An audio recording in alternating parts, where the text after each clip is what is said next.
pulls tight. Make sure that this part is touching the other mainframe and is tight and secure. And then make your final latch. Same with the bottom.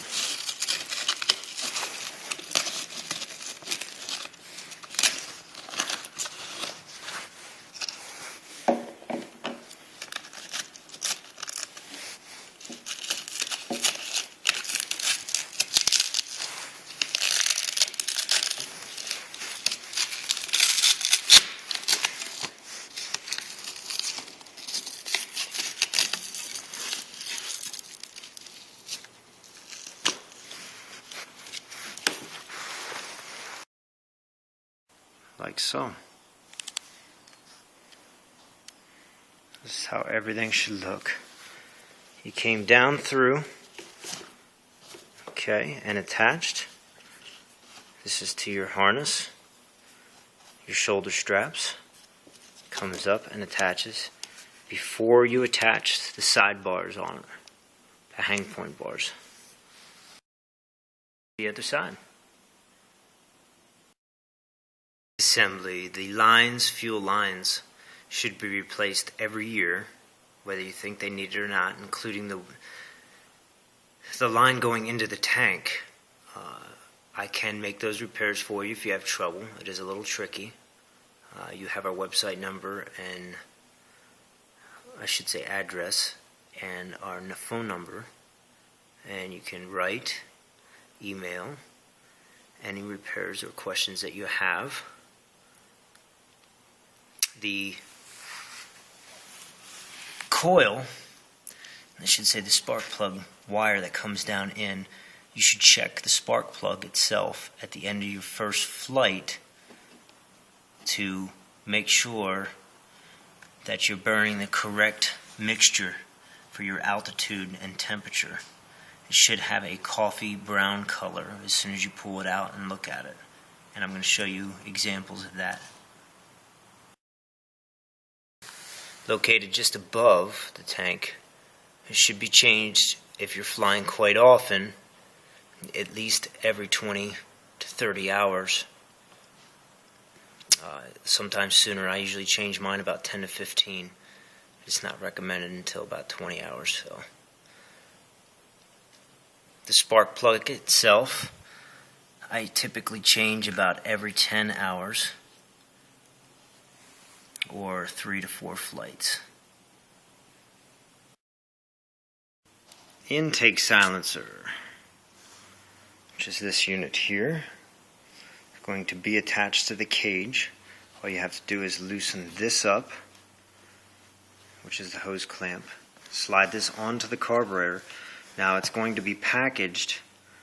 When it comes to you, it'll have wrap around this protective. Take that wrap off. Make sure there's no obstructions inside this piece or inside where your filter is. Then it slides on.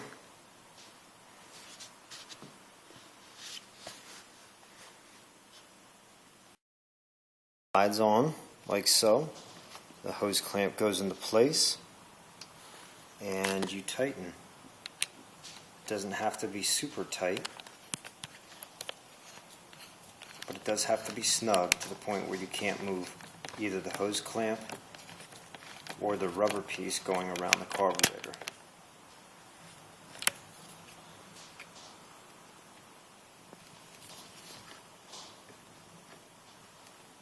Perfect. High and low fuel adjustments. Needle jet adjustments, and the throttle cable. You'll notice the throttle cable has 2 screws holding the throttle cable on here. This is what you want to check to make sure it fully opens and closes before you go and start it. As you can see, I can push this forward and the cable doesn't go with it because the trigger's not in the position, but it will pull it. Make sure that it goes all the way forward and back. This is full throttle, no throttle at idle. Make sure that that's working with the trigger mechanism. This is the idle adjustment screw in the back that will adjust your idle. Make sure that you only adjust it when the motor is not running. And again, never operate the motor without the prop attached. It needs the due weight of the prop and resistance of the prop in order not to hurt the wrist pinion or the piston itself.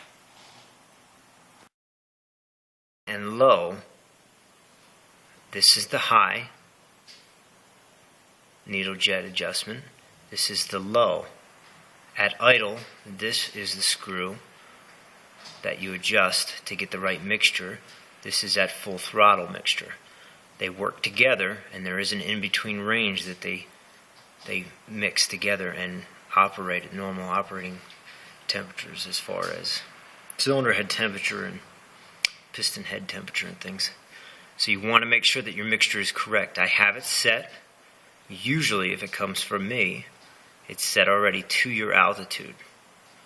But what you want to do is normally the low pressure is set one full turn. So you turn it all the way in till it touches, and then you can measure by putting a mark, a white mark, and or keeping track of how many times it spins. It's a flathead screwdriver, and turn it out one. This one is usually anywhere from 1 1/4 to 1 3/4 out. So you adjust it all the way in, and then anywhere from 1 1/4 to 1 3/4, depending on your altitude. And we'll go over that as well. If you have any questions, you can feel free to call or email. This is your carburetor. Now, there is a bladder in here that actually sucks the fuel up from the tank. Now, before starting, you're actually going to get a little pin or Allen wrench and push in there very, very lightly. Be sure to only push the metal part that you see in there, and push it very, very lightly, and you're going to blow into the vent tube on the front of the machine, on the front top of the machine, which is located here.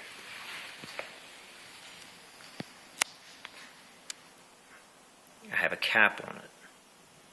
So you can take this and you can actually point it towards the back so that you can do it, and then reset it like that once you're done. That's before starting.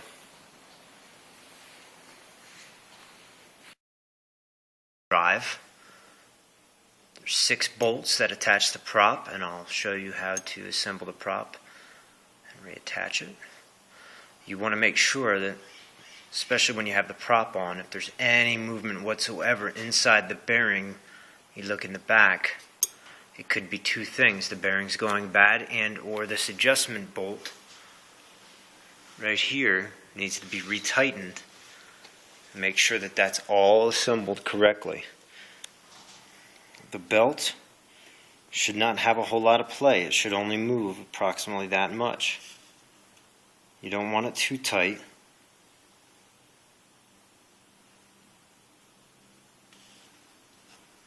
You can see. You don't want it too tight because it does wear on the bearing. It should be in perfect adjustment, moving no more than 1/8 to 1/4 of an inch. Again, that's the correct tightness. Obviously, you want to make sure that your crankshaft and your pulley is good and secure.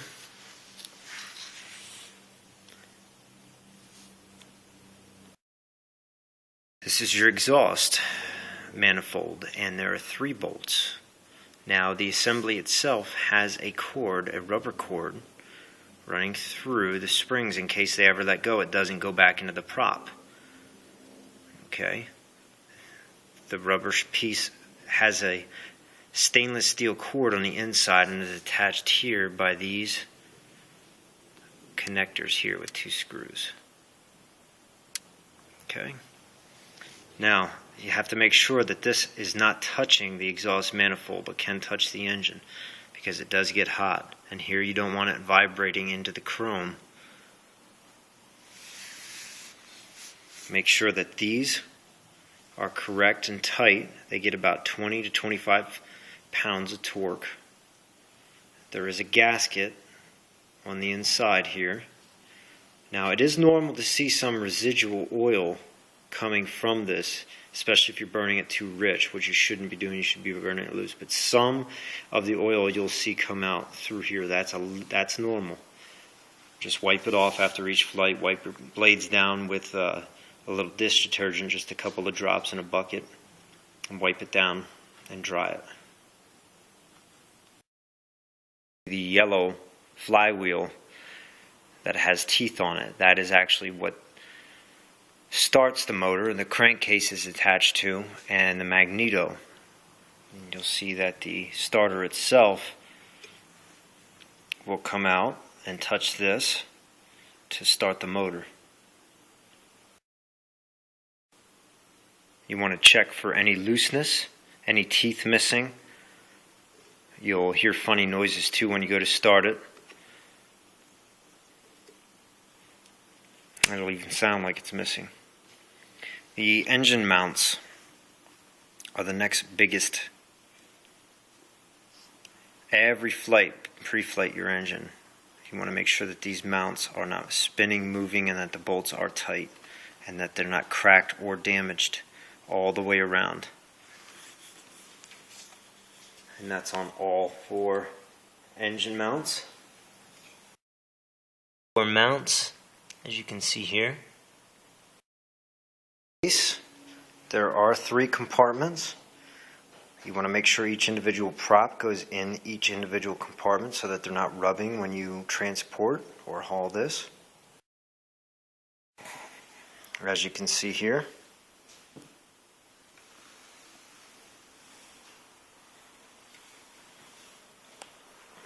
the Mighty Helix prop, 3-blade carbon prop, puzzle prop.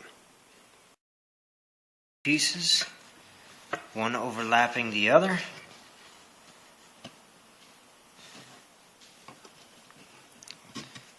This one under here, like so.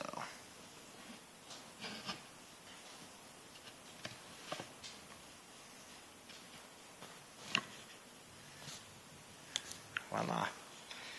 And you will stick the bolt in. Have the collar and the bolts, which are going to fit through the prop. That way you know you have a good tight fit and that everything's aligned and in place so that you can pick it up. The important thing is that you want to make sure the prop direction is correct, so the stickers are going to point out. Okay, so that's going to be facing the back, and that's what you're going to be looking at. Each individual blade. Make sure that you have hold of the piece, the screws all together. Line them up. As you can see in there, you go on those holes and start turning.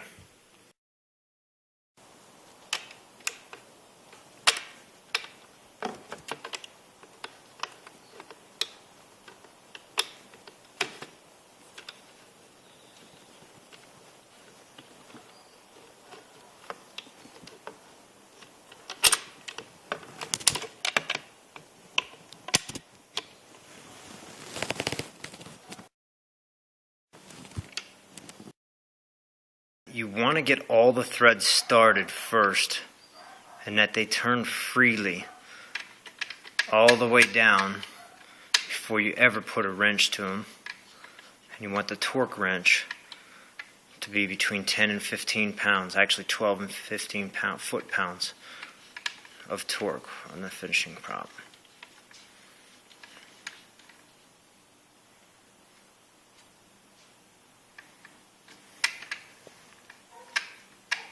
"12 foot-pounds is plenty. You don't want to overdo it.